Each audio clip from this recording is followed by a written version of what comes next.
MG Listeners, kita lanjutkan Intimate Sharing Session kali ini bersama saya GIMG dan rekan saya Fauzi Jamal. Dan pada sesi ini kita akan coba masuk ke segmen tokoh-tokoh di dalam negeri yang berpengaruh dan juga menginspirasi sekaligus mumpuni di bidangnya. Dan di era dan jelang Natal dan Tahun Baru, narasumber kita kali ini rasanya tepat kalau kita ajak untuk diskusi dan kita ajak ngobrol bagi MG listeners sekalian terkait dengan aturan moda transportasi jelang liburan Natal dan Tahun Baru. penting itu Betul Om Jos. sekali. Dan sudah tersambung dengan kita Bapak Budi Setiadi, Dirjen Perhubungan Darat Kementerian Perhubungan. Halo Pak Budi, selamat malam. Halo, selamat malam Mas. Assalamualaikum. Waalaikumsalam warahmatullahi wabarakatuh. Pak Budi, Gimana, baik. Ya. Pak Budi, kita sedikit mau berbincang nih Pak terkait aturan di libur Natal dan Tahun Baru nih Pak. Kan terakhir gitu kan kebijakan ganjil genap di 4 ruas tol tidak jadi diberlakukan. Namun Kementerian Perhubungan memperketat protokol kesehatan moda transportasi umum.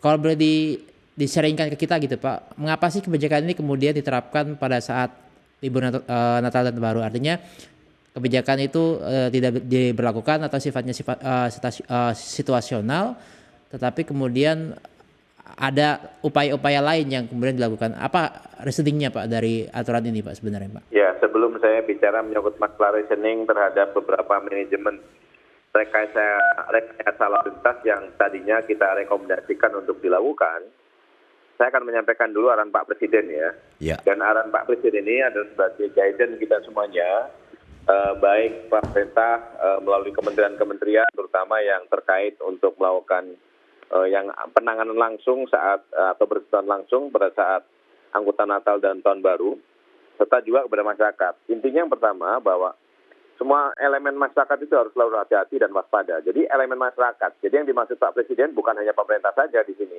juga termasuk adalah masyarakat. Kita harus hati-hati dan waspada karena dunia dihadapkan pada ketidakpastian menyangkut masalah COVID-19. Jadi yang pertama. Ya. Yang kedua, diharapkan bahwa seluruh kementerian dan lembaga harus memiliki frekuensi yang sama dan tidak terjebak pada ego sektoral. Jadi artinya kita diminta untuk kerjasama dengan semua kementerian lembaga. Kalau di saya berarti yang terkait adalah kepolisian, PUPR, kemudian Jasa Marga, kemudian BPJT, BPTJ, kemudian Kementerian Kesehatan dan juga Kementerian Dalam Negeri, termasuk juga ada daerah, provinsi maupun kepolisian daerah. Jadi artinya kita harus kerjasama supaya nanti penanganan kita atau kebijakan polisi yang mau dilakukan dari atas sampai ke bawah itu inline. Kemudian berikutnya Pak Presiden juga menyampaikan bahwa kita harus melakukan komunikasi yang baik kepada masyarakat mengenai kebijakan. Jadi artinya setiap langkah apapun yang dilakukan oleh kita itu harus disampaikan kepada masyarakat.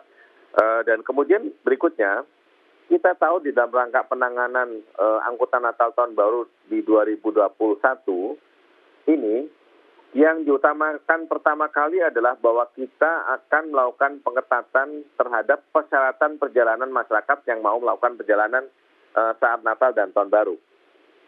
Jadi syaratnya ada 3. Yang pertama adalah terhadap protokol kesehatan pasti ya, artinya menyangkut masalah jaga jarak, kemudian cuci tangan, hand sanitizer, kemudian juga menyangkut masalah masker itu harus digunakan. Ya. Berikutnya juga adalah menyangkut masalah terhadap persyaratan perjalanan, yaitu yang pertama vaksinasi udah harus dosis lengkap, dosis kedua. Jadi bukannya 1, tapi kedua.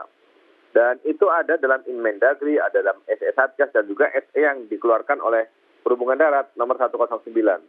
Kemudian berikutnya adalah rapid test antigen yang berlaku 1 kali 24 jam. Itu juga harus dipenuhi juga oleh pelaku perjalanan. Nah, berkaitan dengan persyaratan perjalanan demikian, pada intinya adalah ya Pak Presiden juga menyampaikan lewat Pak Menteri Perhubungan supaya kita tidak menggunakan istilah lagi dengan penyekatan gitu. Jadi sekarang kita adalah intinya adalah melakukan pelayanan kepada masyarakat. Jadi nggak ada lagi masyarakat yang katakan mungkin nanti saat ada random sampling kemudian diberhentikan oleh petugas-petugas kita di lapangan kalau dia nggak lengkap kemudian akan diberikan pelayanan. Jadi nantinya baik dari Kementerian Perhubungan maupun dari kepolisian itu akan mendirikan beberapa pos pelayanan yang akan membantu masyarakat, misalnya belum rapid test antigen, nanti akan kita siapkan. Kemudian yang belum vaksin kita akan juga siapkan. Jadi ini arahan Pak Menteri Perhubungan, saya mendirikan beberapa tempat vaksinasi bekerjasama dengan kepolisian, bekerjasama dengan Satgas Daerah dan juga TNI, beberapa simpul transportasi darat, baik itu terminal, kemudian penyeberangan, termasuk juga adalah jembatan timbang, kita akan dirikan tempat pelayanan untuk rapid test antigen sekaligus juga untuk vaksinasi kepada masyarakat. Ya. Dan berikutnya juga adalah masyarakat harus melengkapi dengan aplikasi Peduli Lindungi. Itu kan sudah di mana-mana, sudah cukup banyak yang tahu kan, jadi harus melengkapi itu semuanya. Ya, betul. Jadi, Nah, kemudian tugas kami adalah memastikan bahwa itu berjalan semuanya, sehingga nanti kami akan mendirikan beberapa pos pelayanan atau kemudian akan melakukan semacam pengecekan atau uji acak kepada masyarakat yang apakah patuh atau tidak gitu. Tapi kalau nggak patuh ya itu saya katakan langsung kita akan melakukan tes di situ. Demikian Mas. ya. Intinya sih ini diberlakukan di semua sarana dan prasarana ya. Ya. Untuk ya. transportasi. Lalu Betul. di beberapa terminal kan di Kalideres, lalu terminal Kampung Rambutan, itu kan lonjakan penumpang perharinya itu lumayan besar ya Pak, kira-kira 10% loh. Lalu bagaimana untuk mengendalikan semuanya ini Pak?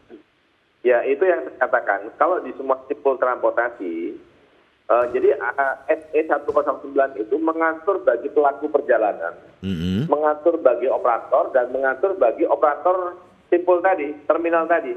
Oh. Nah, kalau oke. kemudian operator terminal, katakan dari situ, ya mungkin harus setiap saat menyediakan hand sanitizer. Kemudian kepada orang yang mau masuk ke terminal harus dilakukan pengujian yang masalah suhu tubuhnya.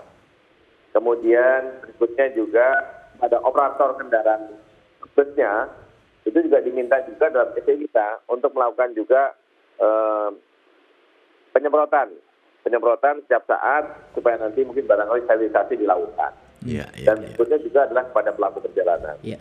Dan kapasitas juga dibatasi kendaraan. Kita tidak maksimal, tapi 75%. Oke. Pak Budi, ini kan kalau angkutan transportasi umum kan rasanya jauh lebih lebih terkendali ya Pak. Artinya aturannya jauh lebih rigid dan lengkap ya, misalnya kapasitas, kemudian ada wajib vaksin dan masker dan sebagainya. Nah, untuk yang pengendara kayak angkutan mobil pribadi gitu Pak, apakah memang seperti itu kan tadi Bapak juga sempat menyinggung. Kalau saya boleh simpulkan untuk angkutan pribadi nih Pak, yang di jalan tol dan melintas umum gitu kan. Berarti tidak ada lagi seperti waktu sebelum-sebelumnya ada putar balik ketika misalkan penyekatan dan putar balik bagi pengendara di jalan tol. Seperti itu Pak? Apakah seperti itu Pak nantinya Pak? Ya nggak seperti itu. Saya katakan tadi. Dan ini memang Pak Presiden melalui Pak Menteri Perhubungan menyampaikan kita harus bertindak lapangan yang humanis, kemudian membantulah masyarakat kita yang mungkin barangkali memfasilitasi terhadap kurangan kesehatan itu kita harapkan bisa ditangani di lapangan. Misalnya mungkin barangkali belum vaksin ya kita lanjutkan. Dan tidak ada putar balik, sekali lagi tidak ada putar balik. Jadi kita memberikan kepada masyarakat pelayanan tadi. Dan tidak semua nanti masyarakat itu akan dilakukan, katakan mungkin kita ada pos di KM 32, kemudian semua dihentikan, tidak. Kita hanya random sampling saja, berapa kendaraan mungkin akan kita berhentikan, kemudian kita cek dan sebagainya. Demikian Mas. Berarti ini juga berlaku di lintas provinsi ya Pak ya, nggak cuma di jalan tol juga ya Pak ya, aturan terus seperti ini Pak ya? Di dalam SE kita, termasuk juga dalam Inmendagri, termasuk SE Satgas, memang untuk pos yang nanti digunakan untuk pelayanan atau dan untuk melakukan pengetesan terhadap rapid test dan sebagainya, itu kita harapkan hierarkinya itu ada yang didirikan oleh Kementerian Pusat, yang didirikan oleh provinsi juga kabupaten kota. Artinya setiap perbatasan kabupaten kota, itu Satgas Daerah akan mendirikan pos pelayanan yang sama juga dengan kita. Ada unsur TNI, ada unsur Polri, kemudian ada unsur Satgas dan sebagainya untuk melakukan juga random sampling. Dan terutama adalah menyangkut yang di sekitar kawasan-kawasan pariwisata itu kan harus lebih ketat lagi. Karena memang kalau mungkin Satgas daerahnya mungkin nggak begitu proaktif ya, kasihan juga kita. Iya. Jadi kita harapkan hierarkinya itu sekian, ada pos pusat, provinsi, kemudian kabupaten kota. Setiap saat mungkin jadi semakin banyak masyarakat yang akan dilakukan tes acak dengan menggunakan pos-pos yang didirikan oleh pemerintah dan juga pemerintah daerah. Oke. Oke, berarti ada semacam kayak uji petik nanti Pak ya untuk Ya, gitu, uji petik tadi. beberapa pengendara gitu Pak, mungkin Pak ya gitu ya Pak ya? Betul, iya betul. Pak, apakah ini juga nanti berlaku untuk lokasi-lokasi yang dekat wisata gitu kan? Beberapa waktu lalu kan ada aturan atau kebijakan lah bahwa akan diterapkan ganjil genap di daerah wisata. Ini juga akan seperti yang SE yang terbaru ini atau bagaimana perubahannya Pak? Kalau di dalam kita, memang untuk lokasi atau di daerah, terutama di kawasan-kawasan pariwisata, kita memberikan rekomendasi atau kita ambilnya payungnya itu dalam SE 109 saya, bahwa pemerintah daerah bisa mengambil satu policy menyangkut masalah pembatasan pengunjung, kapasitas dan sebagainya melalui rekayasa lalu lintas, misalnya dengan ganjil genap atau kemudian dengan one way dan sebagainya. Karena memang semua lokasi wisata kan dibatasi kapasitasnya kan. Nah, salah satu yang dilakukan adalah dengan pembatasan mobilitas tadi. Namun demikian, masing-masing pemerintah daerah dengan karakteristik lokasi wisata di masing-masing, pastinya akan mengambil satu keputusan yang pas sesuai dengan kondisinya. Yang lebih paham mungkin kepala daerah. Jadi untuk itu memang kita hanya bisa memberikan payung bahwa pada kawasan-kawasan seperti itu, termasuk kawasan perkotaan juga, seperti masuk kota Bandung, masuk kota Bogor, itu kan juga ada kebijakan manajemen rekayasa dari wali kota setempat. Dan itu sama juga berlaku untuk kawasan pariwisata. Karena lokasi kawasan pariwisata kan sampai dengan sekarang masih dibatasi kapasitasnya. Demikian, Mas. Baik. Terus kemudian nih Pak Budi, seandainya kendaraan memblodak di ruas tol misalnya, itu bagaimana koordinasi antara Kemenhub dan Korlantas Polri? Tadi saya baru rapat dengan Pak Menteri, baru aja selesai, dan kita juga melihat bagaimana volume kendaraan pada tanggal 19 dengan tanggal 20, yaitu hari Minggu dengan hari Senin. Memang di dua tanggal itu, untuk kendaraan yang keluar dari arah Jabodetabek ke arah terutama lintas timur, dan lintas timur artinya ke arah ini ya, ke arah Jawa Tengah dan juga ke arah Bandung, itu ada peningkatan. Di mana tanggal 19 tadi sekitar antara 20 sampai dengan 30% dan kemudian tanggal 21 menurun. Jadi artinya volume memang meningkat. Nah, ini barusan juga saya rapat teknis, besok saya akan tindak lanjuti dengan Jasa Marga. Saya ingin tahu kira-kira mungkin volume kendaraan yang sudah sebelum atau sampai dengan hari ini, dan kemudian saya akan mempredik sampai dengan tanggal 23-24 lah. Tapi 23-24 kita akan all out.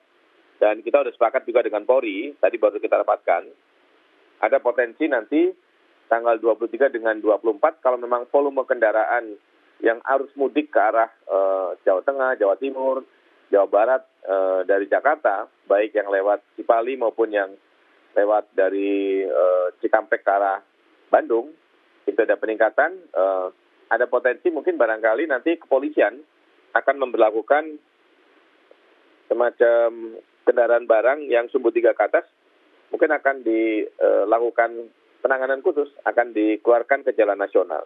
Karena memang di dalam SE kita juga memungkinkan itu. Atas diskresi kepolisian, kepolisian bisa mengalihkan arus kendaraan sumbu 3 ke atas, kendaraan barang, tapi untuk barang-barang yang komoditas tertentu masih boleh. Sembako dan sebagainya masih boleh. Tapi untuk yang komoditas yang lain, panjang pertimbangan kepolisian, misalnya volume lalu lintas cukup tinggi di jalan tol, kendaraan barang akan dikeluarkan. Kemudian berikutnya adalah kontraflow. Kontraflow pasti akan dilakukan. Dan saya tadi barusan sudah menyampaikan, saya besok akan koordinasi dengan Jasa Marga. Saya akan melakukan satu penghitungan secara matematis, kira-kira mungkin antara yang tanggal 19 sama 20 ini. Kalau potensi kenaikan tadi sampai dengan antara 20 sampai dengan 30%, itu apakah kendaraan-kendaraan atau masyarakat yang melakukan perjalanan tidak biasanya. Jadi saya akan coba mungkin diferensiasi dengan lalu lintas harian LHR, atau kemudian Natal tahun 2020 kemarin. Jadi kan seperti apa? Nah, kalau kemudian kecenderungannya bahwa itu adalah pelaku perjalanan yang memang mungkin pulang kampung dan sebagainya, artinya saya juga harus tahu mereka kira-kira pulangnya kapan ini. Kalau mereka mungkin hanya untuk jarak-jarak dekat ya, Jakarta ke Cirebon, kan pasti akan kembali antara tanggal 23, 21 gitu. Tapi kalau itu sebagian juga adalah perjalanan jauh, misalnya mungkin dari Jakarta ke Jawa Tengah, mungkin ke Bali barangkali kan, pasti mereka lama gitu. Akan lama di daerah tujuan, sehingga kemungkinan besar pulangnya tanggal 25 sore atau 26. Nah ini di situ saya diminta Pak Menteri untuk mulai menyiapkan manajemen rekayasa lalu lintas yang pas. Jadi jangan ujuk-ujuk kita menerapkan itu. Jadi harus ada kesiapan dulu minimal 1 hari sebelumnya. Jadi kalau besok saya akan melakukan kontraflow, hari ini mungkin saya udah koordinasi dengan kepolisian untuk berhitung terhadap volume kendaraan, dan kemudian nanti kepolisian bersama jasa marga akan menyiapkan cara bertindaknya atau kemudian perangkat-perangkat untuk pendukung kontraflow itu sendiri. Demikian. Ya, kalau seandainya itu tadi bicara tol dan kendaraan di darat. Sekarang ini juga darat, tapi bagaimana dengan moda transportasi kereta api? Ini agak berbeda kan? Kalau kereta api mungkin lebih cocok dirjen kereta api. Iya, Pak Budi, kalau begitu gini Pak, sampai hari ini pantauan Pak Budi lah ya, kan apakah traffic yang sekarang ini volume kendaraan di lintas luar kota, di lintas kota ataupun di tol gitu kan, apakah masih dalam tahap yang normal gitu kan, atau ada kecenderungan volumenya akan naik nih Pak, kalau berdasarkan pengamatan saat ini Pak? Ya, kalau dari tadi Pak Menteri kan sudah meninjau beberapa lokasi pos yang sudah kita dirikan semenjak hari Senin kemarin, dan tadi Pak Menteri komunikasi juga dengan anggota pos kita dari Kementerian Perhubungan yang ada di Cikopo. Dan dari Cikopo melaporkan bahwa tanggal 19 dengan tanggal 20, ternyata untuk arus lalu lintas yang dari Jabodetabek, apakah Jabodetabek betul atau kemudian dari aglomerasi Jabodetabek atau kemudian yang dari arah Sumatera. Tapi yang lewat jalan tol dari Jakarta Cikampek yang dihitung dengan traffic counting di sekitar di pintu tol Cikampek Utama, termasuk Kaliurip Utama, itu ada peningkatan. Yang saya katakan tadi antara 20% itu untuk yang ke arah Bandung, kemudian yang ke arah Palimanan itu, Cipali itu sekitar 30%. Jadi udah ada peningkatan. Nah ini yang kemudian menarik, sama Pak Menteri tadi merintahkan kepada saya, coba dilihat kecenderungan seperti itu, dan kemudian potensinya hari ini dengan besok-besok ini siapa. Kalau secara akumulatif, sampai dengan tanggal 24 kok naik terus, artinya itu adalah pelaku perjalanan yang memang mungkin perjalanan cukup jauh tuh, akan lama gitu di daerah tujuan. Mungkin yang wisata, mungkin liburan ke rumah keluarga, dan kemudian potensi kembalinya sekitar tanggal 26 sampai dengan 27 kembali ke tujuan lagi gitu. Gitu Mas. Jarak pendek dan menengah kayak Cirebon, Bandung, kemudian Jogja atau Semarang gitu Pak, itu dari arus pantauan tuh memang ada kecenderungannya ada peningkatan Pak ya? Nah, kalau yang saya hitung tadi yang ke arah timur kan ya, ada peningkatan. Iya. Tapi kalau untuk yang jarak pendek, misalnya Jakarta, Cirebon, Jakarta, Bandung, itu biasanya cuma dia yang komuter barangkali ya, komuter tapi jarak agak ya mungkin sekitar 3-4 jam lah. Sekarang ke Cirebon itu kan dari Jakarta kalau misalnya lalu lintasnya cukup bagus di jalan tol itu kan bisa sekitar 3 jam udah masuk. Mereka biasanya mungkin yang hanya ingin jalan ke Cirebon atau ke Bandung sehingga mungkin paginya atau pulang kembali atau nginep sehari besoknya pulang gitu. Tapi sebagian dari itu nanti saya bisa melihat distribusi kendaraan yang ke arah itu berapa, kemudian kembalinya berapa pada hari itu atau besoknya. Itu nanti bisa kita hitung. Jadi artinya belum kembali berapa kendaraan. Itu bisa kita bandingkan. Nah di situ kita akan mengantisipasi atau menghitung secara akumulatif sampai dengan tanggal 24 itu yang mudik berapa. Nanti setelah itu baru akan kita siapkan, oh ternyata masih sekitar 50.000 kendaraan yang ada di Jawa Barat atau Jawa Timur, Jawa Tengah yang belum kembali ke Jabodetabek. Kemudian kita pastinya akan menjadi referensi bagi kita untuk menyiapkan manajemen rekayasa lalu lintas yang pas di jalan tol. Gitu. Demikian Mas. Oke. Pak Budi kalau boleh ini memastikan lagi Pak ya, kira pos pelayanan itu dibukanya mulai kapan ya Pak? Dan sampai kapan? Berakhirnya kapan? Kalau efektif sebetulnya kita tanggal 23 mungkin sudah loading, 24 baru mulai kita full ya. Tapi untuk yang pos yang didirikan oleh Kementerian Perhubungan oleh kita, itu tanggal 20 itu udah efektif, udah dari lapangan. Dan akan berakhir pada tanggal 2 Januari. Iya. 2. Polri juga sama juga, Polri tanggal 20 udah masuk ke lapangan juga. Oke, tapi setelah itu ada juga yang Pemda juga buat ya Pak ya? Ya, pemerintah daerah ya sesuai dengan kebijakan atau kemampuan masing-masing biasanya membuat. Terutama kan pemerintah daerah juga kan perlu juga mengamankan wilayahnya kan. Makanya di perbatasan kabupaten kota biasanya pemerintah daerah buat pos juga yang sama. Sehingga memastikan bahwa masyarakat dari luar daerah yang masuk ke kabupaten mana itu memang betul-betul sudah tidak terjangkit lah, atau minimal orangnya sehat gitu. Oke. Pak Budi, kalau tadi kan ada semacam kayak uji petik ya Pak ya bagi pengendara gitu kan, ataupun penumpang angkutan darat seperti bus dan sebagainya. Apakah sudah adakah semacam report Pak dari teman-teman di lapangan bahwa ternyata setelah uji petik ternyata memang ada yang positif misalkan seperti itu Pak? Ada nggak Pak? Udah sampai sejauh ini Pak? Kalau uji petik kita mungkin hari ini sedang persiapan. Dan termasuk saya sudah membahas juga di Balonggadu, kemudian di terminal. Mungkin itu efektif akan kita berlakukan, kita mulai sekitar tanggal antara besok dengan lusa lah. Paling lambat lusa 23. Dan mulainya juga tidak akan bersamaan. Baik. Melihat dengan kondisi masing-masing gitu. Dan nanti kalau kemudian ada yang terindikasi positif, kita setiap mendirikan untuk yang tadi pengujian terhadap masyarakat yang rapid test antigen, itu kita udah kerjasama dengan Satgas daerah. Jadi kalau kemudian ada indikasi terkonfirmasi pada saat rapid test antigen, katakan positif, mungkin lanjut dengan PCR. Nanti kalau PCR baru kemudian biasanya pemerintah daerah akan mengisolasi atau kemudian akan komunikasi dengan pemerintah daerah tujuan untuk dilakukan isolasi juga di tempat tujuan. Begitu kan? Oke. Pak Budi, ini saya juga tertarik soal ini nih Pak, angkutan darat terutama bus gitu Pak, terutama untuk kedisiplinan tentang prokes ya. Kan kalau saya perhatikan di kereta ataupun di angkutan udara kan lumayan cukup tertib lah ya disiplinnya gitu kan. Kalau sejauh ini pantauan Pak Budi untuk armada bus itu dan terminal ya tentunya, seperti apa Pak kedisiplinannya Pak terhadap prokes Pak? Kan gini, kalau lihat sekarang ini kan tidak semua operator kan tidak semua operator itu satu paham, yang kedua ikut aturan gitu kan. Nah kemudian kalau operator yang paham dengan mengedepankan protokol COVID-19 itu pasti ketat sekali itu dia terhadap inline dengan regulasi kita atau aturan kita. Nah kemudian ada juga operator yang mungkin barangkali kucing-kucingan gitu. Kadang-kadang berangkatnya tidak dari terminal.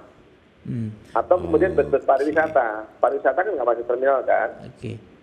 Nah itu yang kadang-kadang makanya di dalam SE kita sebetulnya adalah mengatur bagi masyarakat yang nanti naik kendaraan, bagi operator pemilik kendaraannya atau yang memanage perjalanan itu, apakah mungkin biro perjalanan wisata dan sebagainya, juga termasuk juga kepada pengelola dari terminal simpul transportasi itu udah kita atur semuanya, ada semua di situ.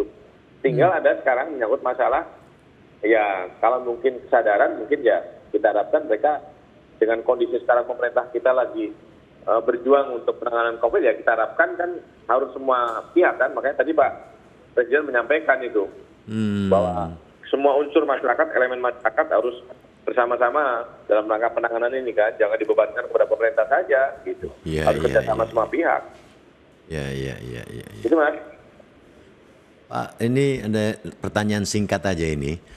Ini kan semua langkah konkret dari Kemenhub ini dalam hal cegah mobilitas warga saat Nataru kan dipandang punya celah lebar. Ini kata beberapa warga. Ini bisa membuat klaster baru COVID-19 dikhawatirkan. Tanggapan Anda seperti apa? Ya, kalau antisipasi terhadap surat edaran, kita Ya. sudah mengantisipasi. Ah, Sekarang saya tinggal memohon kerjasama semua pihak, semua elemen masyarakat, oh, bahwa kita sedang berperang melawan COVID-19. ya, Yang berperang siapa? Semuanya, bukan unsur pemerintah saja, termasuk juga masyarakat. Nah, sekarang tinggal adalah bagaimana semua elemen masyarakat meningkatkan kesadaran kita untuk patuh dan taat kepada protokol COVID. Patuh dan taat kepada regulasi yang memberlakukan persyaratan bagi pelaku perjalanan yang mobilitas. ya, Ya, kalau pengawasan untuk yang perjalanan darat kan cukup berat ya, karena mobil kendaraan pribadi kan cukup banyak kan. ya, Kemudian kalau bus juga, kalau yang berangkat dari terminal, saya agak menjamin, karena ada petugas-petugas kita. Tapi yang berangkat dari pool atau yang berangkat tidak masuk terminal, nah itu kemudian ya kita harapkan masyarakat sendiri yang harus sadar bahwa kita sama-sama untuk penanganan COVID ini. Demikian. ya, ya, ya, ya.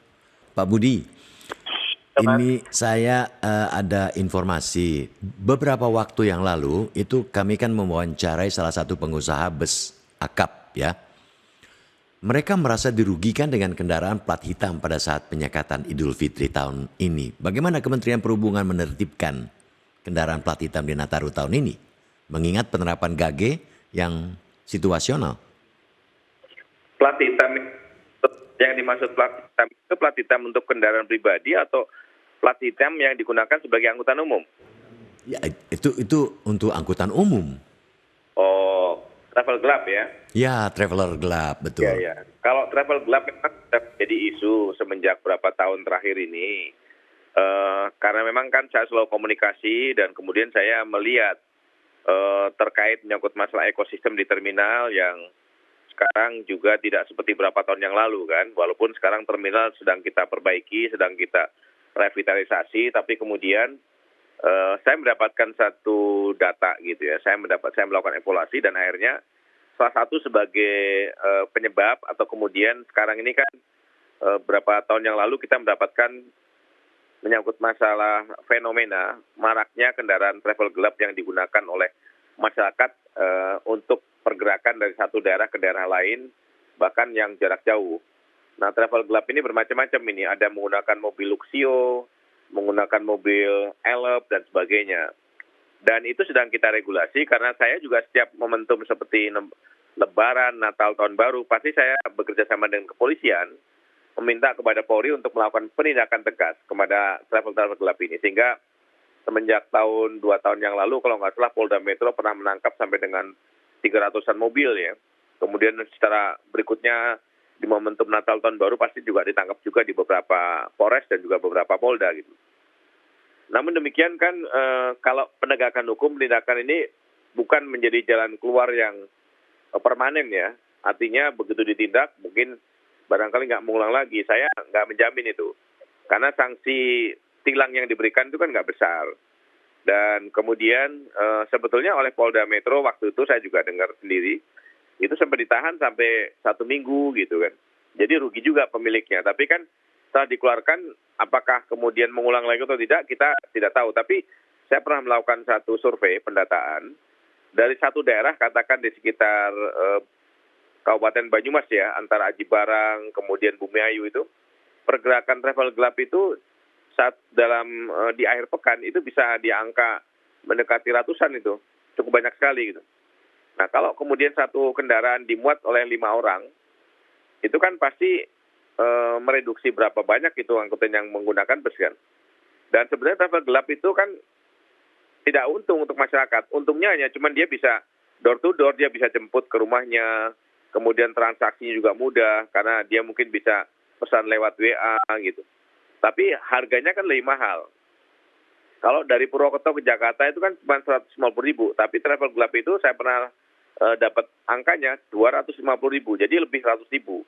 Dan tidak nyaman kan, mobil kecil seperti Luxio yang cc cuma sekitar 1000-an, dimuati oleh 5 orang dengan muatan 5 orang maksimal, kemudian juga tambah barang, kan nggak nyaman. Padahal mobil bus sekarang kan bagus-bagus. Reclining seat, kemudian AC dan sebagainya. Tapi masyarakat lebih memilih, ada yang memilih gitu, mobil-mobil seperti ini. Nah makanya itu yang selalu kita minta kepada teman-teman Polri setiap momentum seperti ini untuk juga selain melakukan pengaturan juga jangan sampai lupa adalah yang minimal menindak lah gitu, atau kemudian yang nakal-nakal itu diawasi juga dengan ketat gitu. Dan saya sedang membuat satu regulasi untuk itu. Jadi ada potensi untuk kendaraan-kendaraan yang speknya khusus. Nanti mungkin travel gelap kan sebenarnya sekarang hanya istilah yang umum ya. Tapi kemudian kalau istilah regulasi kita adalah antar jemput antara provinsi atau AJAP, atau mungkin antar jemput dalam provinsi AJDP itu. Nah mungkin untuk beberapa kendaraan yang mungkin memenuhi standar khusus dibolehkan, rencananya demikian gitu. Tapi ini masih dalam pembahasan kita dengan teman-teman Organda, termasuk juga adalah dari para pengusaha mobil bus, demikian. Sulit juga ya. Iya betul. Tapi menarik nih Pak Budi soal yang kebijakan yang tadi ajak itu ya Pak ya. Itu sampai sekarang proses penggodokan regulasi itu udah sampai mana ya Pak ya? Kalau boleh di-share ke kita Pak. Kalau regulasi kan tidak saya susun. Saya melibatkan beberapa dari Organda juga saya libatkan, operator juga saya libatkan. Karena nanti begitu itu diberlakukan, ya pemain-pemain besar operator boleh main gitu. Nah kalau sekarang ini kan pemain-pemainnya adalah ya mungkin yang punya 1 mobil, 2 mobil, 3 mobil. Bahkan yang punya mobil adalah yang mengemudi sendiri gitu. Nah itu seperti itu. Jadi kalau kita lihat level of service-nya beda dengan bus. Gitu. Dan jaminan keselamatan lebih kurang terjamin gitu kan. Nah makanya ini yang fenomena ini yang sedang kita luruskan. Dan sebetulnya tidak hanya terjadi di Jawa, hampir di semua provinsi ada semuanya. Jadi di sinilah mungkin saya sedang meminta para kepala dinas perhubungan provinsi juga kabupaten kota untuk melakukan pendataan dan kemudian sambil mengedukasi. Kenapa kok nggak ngurus izin? Padahal izin sekarang kan cukup mudah itu kan untuk yang mobil-mobil angkutan seperti ini kan gitu. Demikian. Pak Budi, ini kira-kira nih wacana dari Kemenhub ini menjadikan rest area di jalan tol sebagai terminal tuh gimana? Itu kan sudah ada di dalam aturan Menteri PUPR. Oh. Jadi sekitar 2 tahun yang lalu dengan melihat perkembangan di mana kebijakan Pak Presiden infrastruktur itu menjadi ada percepatan ya pembangunan jalan tol antar provinsi, antar di Pulau Jawa, kemudian lintas Sumatera dan sebagainya. Dan itu akhirnya membangkitkan ada ekosistem angkutan massal, angkutan umum yang baru. Jadi kendaraan bus yang tidak keluar ke jalan nasional. Jadi dari tol ke tol gitu. Jadi dari Jakarta sampai Surabaya itu lewat tol terus. Nah ini kan satu hal yang berbeda dengan regulasi kita sebelumnya. Nah dengan demikian kita melihat lah kalau misalnya dia jalan terus kan artinya dia istirahat di mana. Kemudian kalau penumpangnya mungkin dari Jakarta akan keluar di Tegal, turun di mana? Nah disitulah kemudian saya diskusi dengan teman-teman PU, Dijen PU Bina Marga, kemudian juga dari Dirut Jasa Marga. Saya mengusulkan, berarti kalau demikian bisa saja ada beberapa rest area tertentu yang mungkin mendekati exit tol ke jalan nasional itu ada satu lokasi khusus yang bisa digunakan untuk naik turun penumpang. Tapi nanti untuk angkutan penerusnya ke jalan nasional itu bisa juga oleh operator kendaraan bus itu atau kemudian oleh pengelola rest area gitu. Iya. Itu Mas. Oke, Pak Budi, ini kan menarik juga sih Pak. Tapi saya mau ngulik saya sama rekan JI mau ngulik sisi pribadi Pak Budi sendiri nih ya. Selama ini kan Bapak ngurus transportasi terutama yang lagi peak-peaknya ini kayak Lebaran, mudik, kemudian Natal dan Tahun Baru. Pertanyaan kami nih Pak ke Pak Budi, apakah sempat mudik Pak dengan menjalankan tugas-tugas kayak gini Pak? Gak pernah ngurus mikir diri sendiri untuk mudik dan sebagainya, gak pernah saya. Ya, yang penting saya selama momentum kayak gini saya berada di lapangan bersama teman-teman dari kepolisian, dengan Jasa Marga, dengan penyeberangan, ASDP, juga dengan anggota. Karena tanggal 20 ini anggota saya sebagian itu sudah masuk ke lapangan. Kita ada sekitar 12 pos ya. Jadi anggota kita sudah terbagi di beberapa pos dan kemudian nanti saya pasti satu persatu akan saya berikan motivasi, saya kunjungi dan sebagainya. Jadi ya kalau saya sudah nggak ada kegiatan yang formal di kantor, saya pasti akan ke lapangan. Terutama Wow, 2526. totally all out ya Pak ya. Nih ngomong-ngomong nih Pak Budi, Anda kan lahir di Banyuwangi nih ya, Jawa Timur. Bukan Banyumas, Mas. Sorry. Oh Banyumas. Oh oke. Terus Anda menghabiskan masa kecilnya tuh di sana ya dan remajanya. Iya, di Banyumas. Nah, betul. Oh di Banyumas ya. Nah, Anda kan seorang perwira Polri nih, namun kemudian menjabat dan masuk di dunia perhubungan Indonesia. Iya. Itu bagaimana awal mulanya Anda berkarir di Kemenhub? Iya, Kok bisa ke karena sana gitu? saya ditugas di kepolisian, saya lulus Akpol tahun 85. Karir saya itu ditugas di kepolisian itu banyak dihabiskan di kepolisian lalu lintas. Ya, saya Oke, banyak oke. di lalu lintas. Dari mulai pangkat letnan 2 sampai dengan kombes itu saya setiap saat pasti saya ada di lalu lintas dan sebagainya. Di lantas saya sampai 3 kali saya. Iya. Dan kemudian tahun 2008-2009 saya itu dengan beberapa teman itu yang bergabung dengan Komisi 5 merumuskan Undang-Undang Nomor 22 tahun 2009 tentang angkutan jalan. Dan saya walaupun polisi, saya pernah sekolah juga di STTD, Sekolah Tinggi Transportasi Darat di Bekasi. Oh, Gitu. oke. Saya pernah sekolah di sana, walaupun ada kursus manajemen transportasi saya ikut di situ waktu itu. Iya. Jadi dengan teman-teman berhubungan saya sudah cukup familiar, banyak maunya latar belakang pada saat Undang-Undang 22 dan banyak koordinasi di sini. Dan saya ikut akses untuk jadi di sini nih di perhubungan darat. Iya. Karena ini kan dunianya berbeda ya Pak ya, antara militer dan dunia perhubungan ini. Dua hal yang sangat berbeda. Tapi apa yang justru menjadi tantangan terbesar untuk Anda? Kalau saya perhatikan memang persoalan bidang lalu lintas itu bukan satu persoalan yang diselesaikan oleh satu institusi saja. Oke. Katakan polisian saja atau perhubungan saja atau PU saja. Persoalan bidang lalu lintas itu sangat kompleks. Oh. Dan itu pasti menyangkut beberapa tugas yang dijalankan oleh beberapa kementerian. Oke. Contoh menyiapkan jalan yang cukup bagus, itu adalah Kementerian PUPR. Kemudian setelah jalan itu dibangun, untuk kelengkapan terhadap fasilitas keselamatannya, kemudian jalan PJU-nya, traffic light-nya dan sebagainya oleh Kementerian Perhubungan. Perhubungan ya. Dan jaminan bahwa jalan yang dibangun oleh PU termasuk jalan tol itu jalan berkeselamatan atau kemudian sudah bagus, itu harus ada melalui semacam penilaian, asesmen oleh tim gabungan dan sebagai yang ngelitnya adalah perhubungan. Nah kemudian untuk menjamin bagaimana regulasi yang dibuat oleh perhubungan, oleh pemerintah itu bisa berjalan, kepolisian yang melaksanakan sebagai yang ngelitnya di depan. Gitu. Jadi artinya sekarang persoalan bidang lalu lintas itu bukan persoalan oleh satu institusi saja, sangat kompleks dan kemudian yang menarik adalah ternyata kita untuk menyelesaikan persoalan itu harus koordinasi dan komunikasi atau integrasi antar kementerian dan antar lembaga. Tidak boleh berpikir secara sektoral, masing-masing punya program, punya jalan sendiri-sendiri. Demikian, Mas. Kalau menurut Pak Budi ya, yang PR atau kemudian yang challenging dalam mengatur masalah transportasi di Indonesia itu seperti apa sih Pak? Yang paling challenging? Kalau menurut saya gap yang masih kalau kita mungkin disparitas dengan beberapa negara lain, terutama adalah kalau kinerja dari pemerintah menurut saya dengan regulasi yang ada sudah cukup banyak juga yang kita buat. Dan regulasi itu pasti adalah untuk mewujudkan visi lalu lintas yang aman dan selamat. Selamat nomor satu. Gitu kan. Baik kepolisian, baik PU, perhubungan, dan juga yang lain sama. Pasti harus akan menjalankan visi keselamatan, keamanan, dan juga kenyamanan. Serta aksesibilitas dan juga connectivity yang bisa mudah dijangkau oleh masyarakat.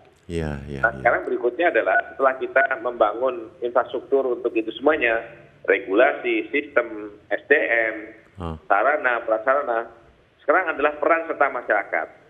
Nah kalau kita mengajak, kita akan menyiapkan. Tapi kalau masyarakatnya juga mungkin barangkali kurang kerjasama atau kurang menyadari dan sebagainya ya, akhirnya barangkali yang menjadi tantangan kita adalah bagaimana meningkatkan kesadaran masyarakat, mengedukasi masyarakat untuk disiplin, tertib, selama di jalan. Gitu. Kecelakaan lalu lintas yang menjadi visinya lalu lintas itu bisa kita reduksi gitu. Demikian Mas. Beda kan dengan negara lain kan? Kalau Iya. kita ke Singapura kemana kan tertib banget itu kan? Kita Iya, masyarakat Iya. Iya. Iya, betul. gitu. Oke. Itu challenge cukup besar di kita. Oke. Iya. Nah, kemudian gini Pak Budi, kan transportasi darat kan pasti terkait dengan sektor lain ya, ada kereta api, kemudian udara, bahkan logistik juga sekalipun. Nah, sejauh ini ada nggak Pak semacam kayak apa ya, kayak peta jalan untuk menuju integrasi dalam konteks bahwa transportasi terkoneksi dengan darat terkoneksi dengan penyeberangan, terkoneksi dengan kereta, bahkan dengan angkutan logistik sekalipun gitu Pak. Sudah adakah planning ke sana Pak? Ya, ini pertanyaan menarik juga ya untuk kita bisa sharing nih. Pernah dengar nggak iklan itu yang terkait kalau ini minumannya ini gitu, ada kan? Iya. Kalau di transportasi ini kan ada 4 moda kan, darat, laut, udara, kereta api. Iya. Tapi akhirnya pasti akan ke darat, gitu kan? Iya. Pesawat akan ke darat, Iya. kemudian pasti akan ada angkutan moda transportasi lanjutannya. Kereta api juga demikian. Iya. Kemudian kapal juga demikian. Jadi ini yang kemudian dipikirkan atau kemudian menjadi penekanan Pak Menteri Perhubungan. Kita kalau akan membangun satu simpul transportasi, baik di darat, laut, udara, kereta api, apakah dermaga, apakah bandara, atau stasiun, atau terminal, itu harus memikirkan untuk angkutan penerusnya, gitu. Jadi yang dimaksud tadi adalah TOD, Transit Oriented Development. Jadi sekarang ini, kita mengupayakan antara 4 dirjen ini, kalau akan membangun simpul-simpul itu kalau bisa saling terintegrasi. Misalnya mungkin bangun bandara, setelah itu ya dekat dengan terminal. Atau minimal mungkin kalau terminal udah ada sebelumnya, ya minimal ada angkutan dari bandara ke terminal. Atau seperti kemarin yang sekarang sedang kita lakukan untuk mendukung terhadap angkutan massal yang di Palembang, LRT nggak bisa sendirian, itu harus didukung dengan transportasi daratnya. Makanya saya sedang memperbaiki untuk koridor-koridor dan juga trayek-trayek untuk memudahkan masyarakat pergerakan dari satu kawasan ke simpul transportasi LRT, stasiun yang ada di masing-masing di beberapa kilometer itu harus ada di situ. Jadi kita memberikan feeder. Nah, seperti yang sudah kita lakukan juga di dermaga Merak. Dermaga Merak, ASDP sudah bangun dermaga yang premium. Nah, di sebelah premium itu ada terminal tipe A yang punya perhubungan darat. Dan itu sekarang sudah kita kerjasama operasional, udah KSO dengan ASDP. Jadi antara dermaga penyeberangan premium dengan terminal tipe A kita, itu sudah terintegrasi. Dan saya kemarin ketemu dengan Dirut PT KAI, Pak Didi. Saya minta Pak Didi menarik atau mundur lagi stasiun keretanya yang sekarang ini, yang existing, sekitar ya 200 meter, itu sehingga nanti sejajar antara stasiun kereta api, terminal bus, dengan dermaga. Itu satu mungkin jaraknya pendek. Paling antar satu terminal dengan yang lain itu paling cuma hanya 50 meter. Sehingga kan memudahkan masyarakat pergantian dari satu moda ke moda yang lain. Nah ini yang kemudian yang harus memikirkan cukup banyak pemikiran memang di perhubungan darat. Karena kita pasti akan mengantarkan lagi masyarakat dengan berbagai macam moda itu ke tujuan akhirnya, gitu. Makanya yang di LRT Palembang, kemudian saya juga pernah melakukan beberapa upaya untuk di Patimban. Patimban itu kan juga kita menyiapkan kapal Roro di sana. Kapal Roro kan regulasi ada di perhubungan darat. Kita juga di sana juga demikian. Demikian, Mas. Pak, ini saya mau tanya nih Pak, ini pertanyaan dari saya sih pertanyaan terakhir nih ya. Mungkin nanti Bang Fauzi mau nanya lagi. Macet dan transportasi darat seolah dua sisi yang tak bisa dipisahkan ya Pak. Pendapat Anda seperti apa dan kira-kira solusi Kemenhub terkait hal ini nih bagaimana? Pernah dengar nggak bahwa perhubungan darat sekarang dari mulai tahun 2020-2021 sebetulnya sebelum tahun itu juga sudah, namun demikian skemanya berbeda. Kita sekarang sedang mengembangkan angkutan massal perkotaan. Maksudnya? Jadi untuk perkotaan-perkotaan seperti yang kota besar di provinsi dan sebagainya, Ya. sekarang sedang kita bangun, kita siapkan angkutan massal perkotaan. Dan kita harapkan, namanya BTS, Buy the Service. Tahun 2020 kita punya 5 kota besar di Medan, Jogja, Solo, Bali, Palembang. Oke. Itu ada beberapa koridor kita siapkan dan kemudian kita menjaga headway-nya itu 10 sampai dengan 15 menit. Nah itu tujuan kita adalah untuk mereduksi kemacetan yang terjadi di kota-kota besar. Jadi harapannya masyarakat yang semakin tidak nyaman dengan kemacetan itu akan shifting dari sepeda motornya, dari mobil pribadinya ke angkutan umum. Ya. Gitu. Jadi angkutan umum itu sebagai backbone transportasi di perkotaan. Oke. Tapi memang tidak bisa kita hanya mensuplai saja. Harus diimbangi juga dengan kebijakan dari pemerintah daerah, wali kota, gubernur. Ya. Oh iya. Dengan pembatasan penggunaan kendaraan. Oke. Misalnya mungkin manajemen parkir di kota digedein sehingga masyarakat meninggalkan sepeda motor.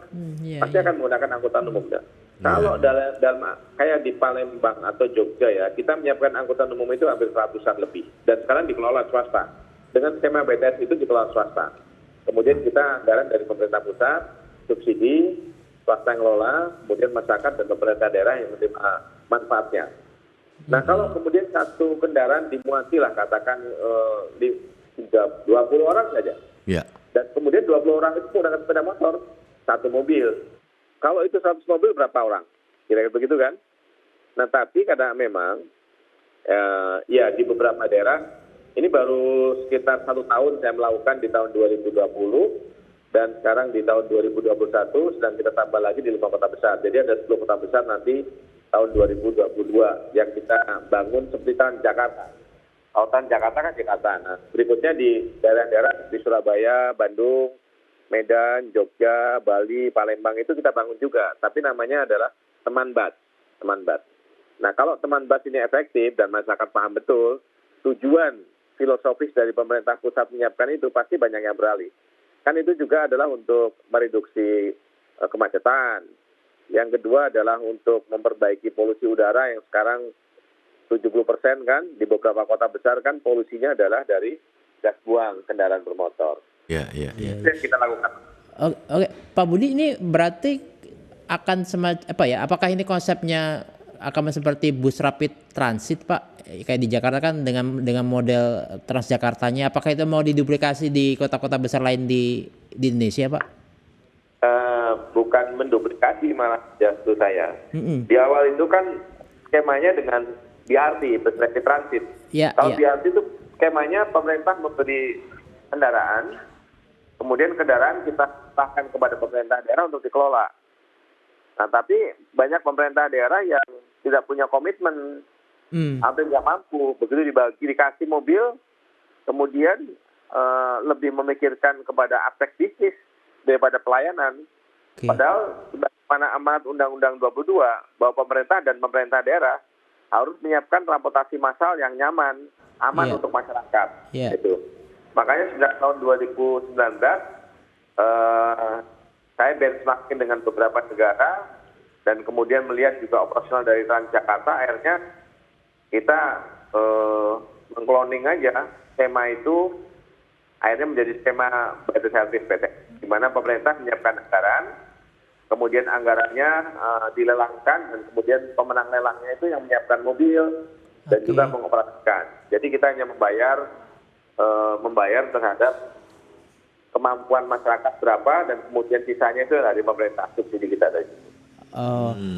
Tapi di situ ada peran Pemda ya Pak ya dalam hal ini Pak ya?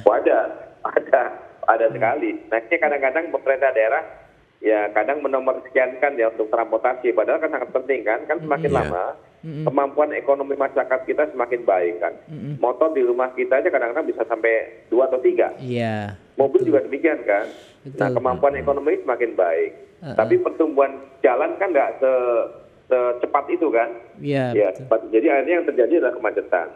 Nah kalau udah gap seperti ini memang strategi yang kita lakukan ya sebetulnya selain manajemen lalu lintas yang harusnya masing-masing kepala daerah harus mulai ya memikirkan apa yang pas ya. Seperti Jakarta kan ada ganjil genap atau kemudian ada mungkin yang tidak make traffic dan sebagainya seperti itu.